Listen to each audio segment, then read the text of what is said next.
Bro, I'm about to expose my revising techniques. Hey, what is up you guys? I'm back with another video. Today I'll be sharing how I revised for English literature in A-levels and how I managed to get an A star and how you can too, because you can. Believe in yourself. A month before my English lit exam, I was getting B's and A's in my practice essays. I thought getting an A star is literally gonna be impossible. And I remember in year 11 or year 12 watching Jack Ben Edwards' YouTube video on how he got an A star in English lit, and I just remember thinking, okay, well, he's just a different breed.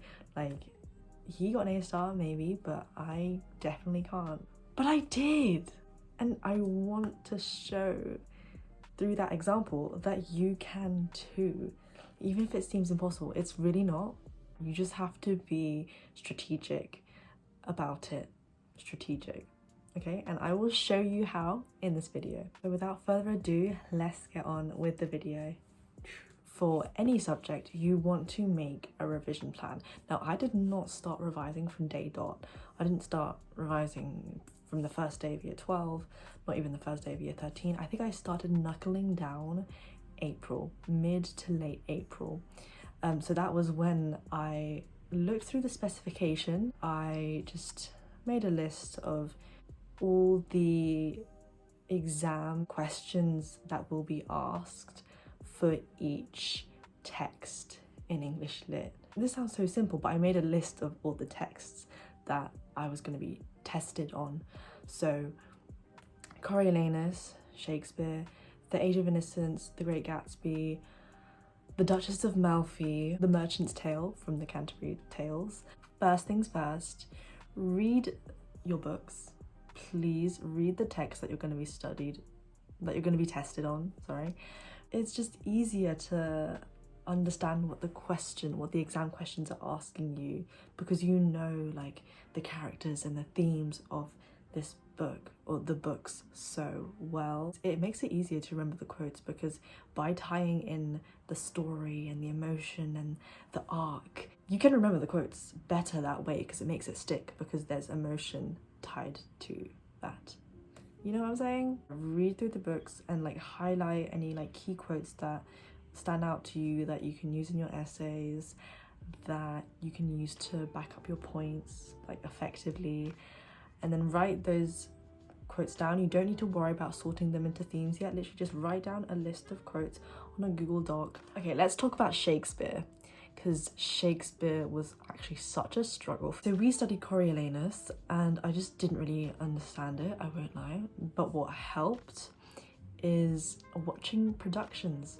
So you can find theatre productions or the movie adaptations of it online, and that really helped, because it's you see them deliver the really obscure Shakespeare lines with emotion, so you can understand what kind of meaning these lines are trying to convey. Watching these productions is actually helpful for AO5 critical interpretations, because you can reference them and see how other people interpreted Shakespeare's plays, and what other meanings you can get from that, etc.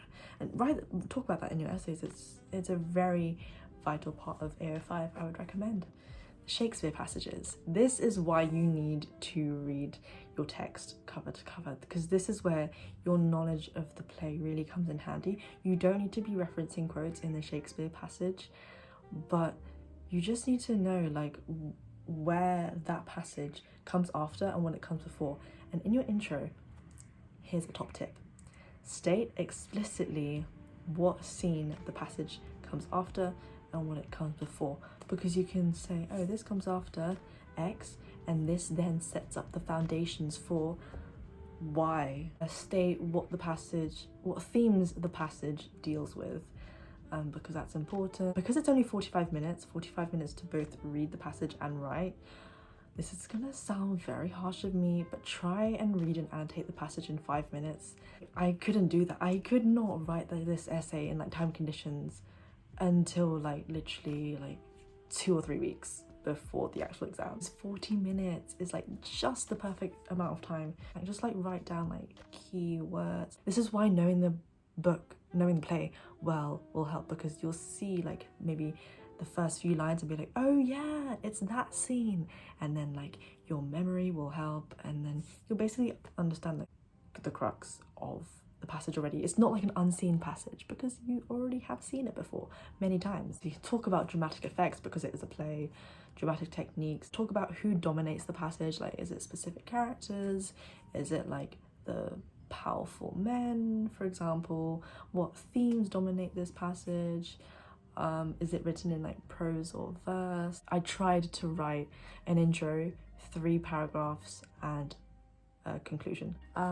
Coriolanus quotes and critics, and this was Act 1 Scene 9, and in the title Marcius is named Coriolanus, and then in the margins I put like, I guess, I don't know if you call this themes or motifs or techniques or something, I forgot the terminology, but I just wrote language and speech, pride, actions, war, just basically what Act 1 Scene 9 deals with. And then here I have just a list of the quotes. I also have critic quotes that are relevant to language and speech, pride, actions, war. Okay, I forgot to say, I think this is really important.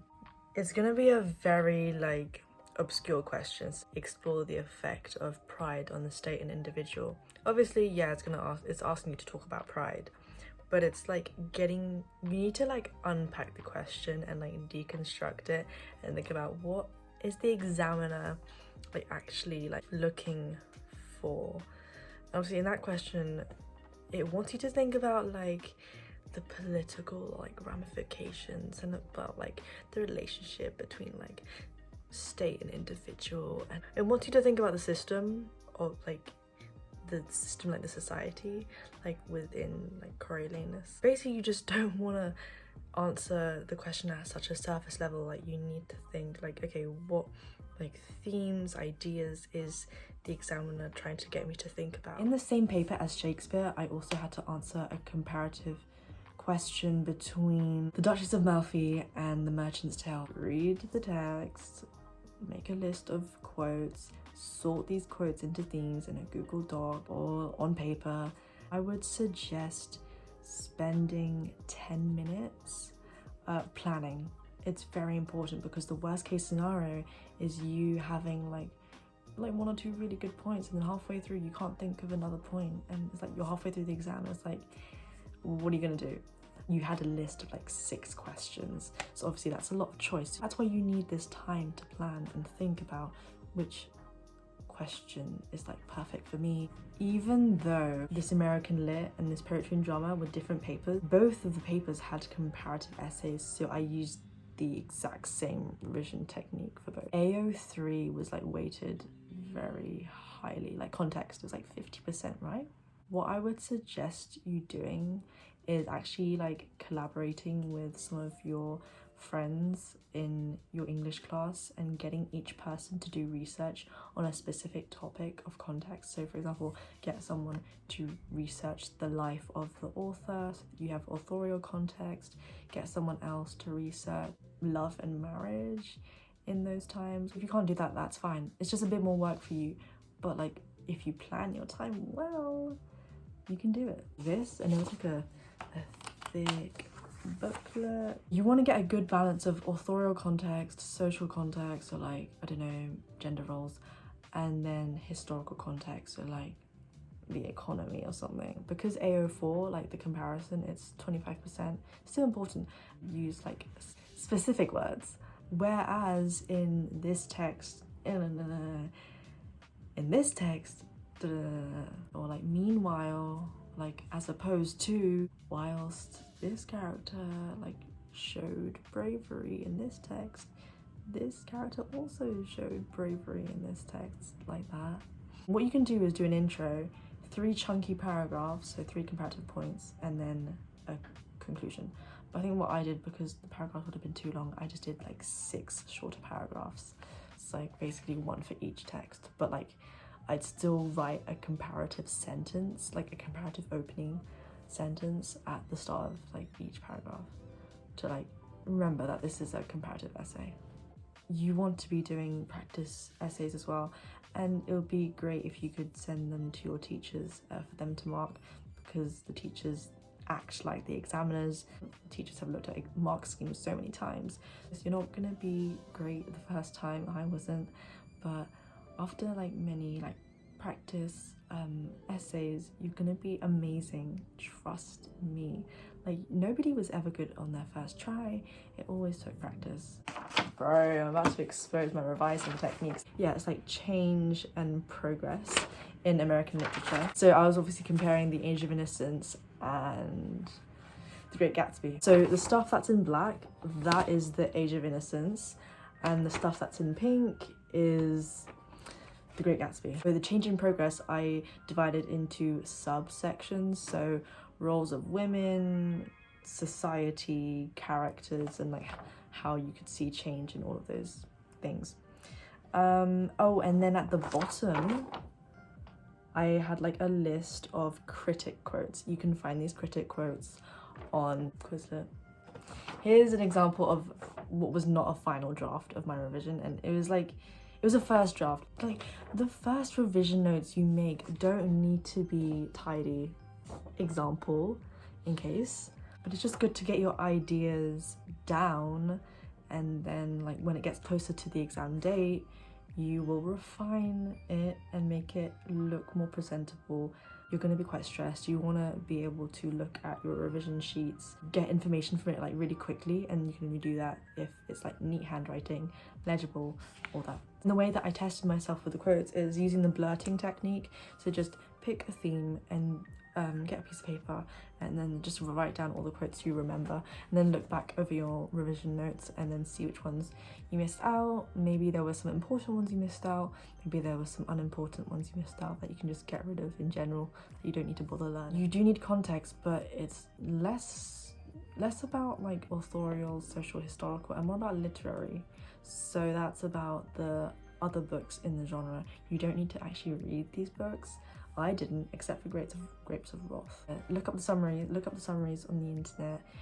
All you need to know is just what happened basically, and the themes, because maybe the unseen passage will deal with the theme of like rural poverty, and you can say, you can link that to, oh, the rural poverty in the Grapes of Wrath. You're trying to show off your knowledge of the genre of American literature in that period. I would recommend 4 to 5 books like that you reference.